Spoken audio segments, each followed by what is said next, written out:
Marcus hadn't been on a date in 3 years, not since his wife left him with twin daughters, and a note that said she couldn't do this anymore. He built his software company from nothing working nights after the girls fell asleep. Now at 42, he had more money than he knew what to do with, but his daughters Emma and Lily were growing up without a mother. His assistant kept telling him he needed to try again. So when his sister set him up with her friend's daughter, he agreed. But he had one condition. He would dress like a regular dad, not a CEO. He would take the twins along. And he wouldn't mention the penthouse or the company or any of it. He needed to know if someone could love them for who they were, not what they had. The restaurant was busy when they arrived. Sarah was already waiting at the table. She wore a mint green skirt and had golden hair that caught the afternoon light. When she saw him walking in with two 6-year-olds, she smiled. Not a polite smile, a real one. "Marcus, my sister, told me you might bring your daughters. I hope that's okay." He relaxed a little. "More than okay. This is Emma and this is Lily." Emma held her stuffed rabbit tight. Lily reached up to hold Sarah's hand like they were old friends. They sat down, and Sarah didn't look at her phone once. She asked the girls about their favorite colors and what they liked to draw. Emma, who rarely talked to strangers, whispered that she liked butterflies. Sarah's eyes lit up. "I used to collect butterfly stickers when I was your age. Do you know the monarch butterfly can fly thousands of miles?"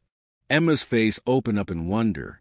Marcus watched as Sarah cut Lily's chicken into small pieces without being asked. She wiped Emma's hands when syrup got everywhere. She didn't flinch when Lily knocked over her water. When the bill came, Marcus reached for his worn wallet slowly. "Sarah, I should tell you something. I'm between jobs right now. Money's been tight since my wife left. I probably should have mentioned that before." He watched her face carefully.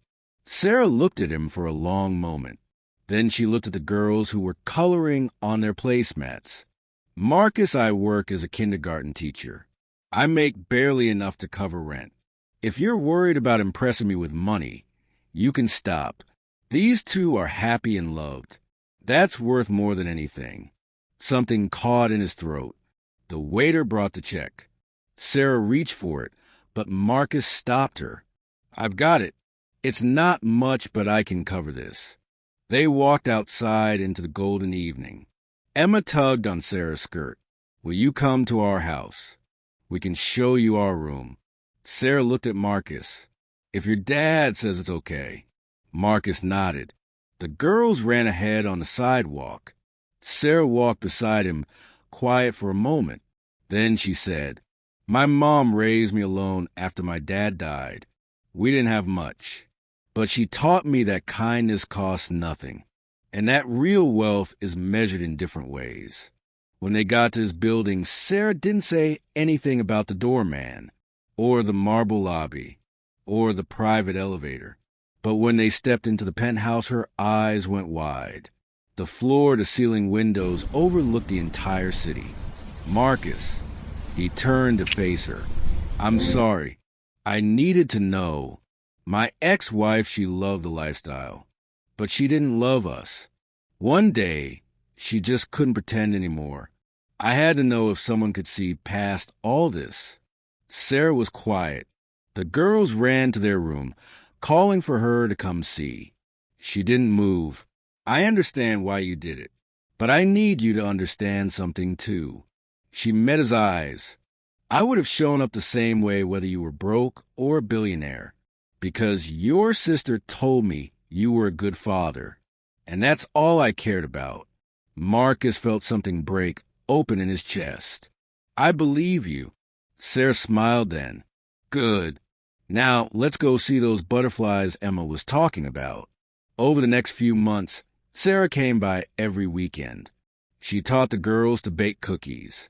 She read them stories in funny voices. She never asked Marcus for anything.